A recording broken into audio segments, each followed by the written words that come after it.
छापिया कढ़ाईदार चोली है, रेशमी रुमाल वाली मारती है गोली।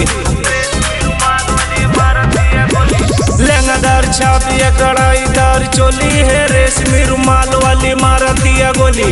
शिल्पा माधुरी जूही चावला, जूही चावला शिल्पा माधुरी। एकरे मन कोनो अंतर बा, अंतर बा एकरे लहंगा में देखा छू मंतर बा, एकरे लहंगा में देखा छू मंतर बा, एकरे लहंगा में देखा छू मंतर बा, एकरे लहंगा में देखा छू मंतर बा, एकरे लहंगा में देखा छू मंतर बा।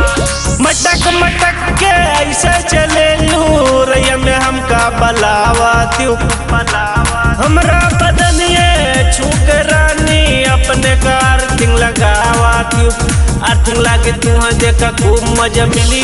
लामपुरी जिलावा या पूरा ये हिली, गैसड़ी पचपड़वा हम बोला कब मिली।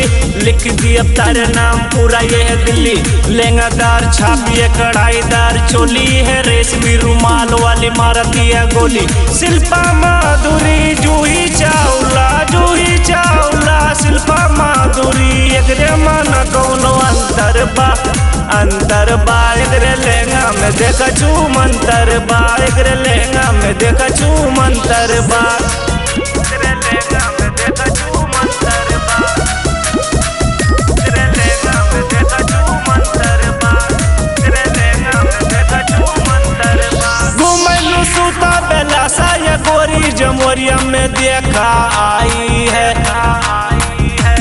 बोली चौहान का बला के रानी तू ये अर्थिंग लगाई है, अर्थिंग लगे रानी तू है खूब मजा मिली। बलरामपुरी जिलावा या पूरा ये हिली, गैसड़ी पचपड़वा बोला कया हम मिली है। लिख दी अब तारे नाम पूरा ये दिल्ली।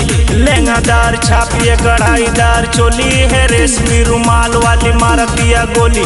शिल्पा माधुरी जूही चावला, जूही चावला शिल्पा माधुरी। एकरे मना कोनो अंतर बा, अंतर बा एकरे लहंगा में देखा छू मंतर बा, एकरे लहंगा में देखा छू मंतर बा।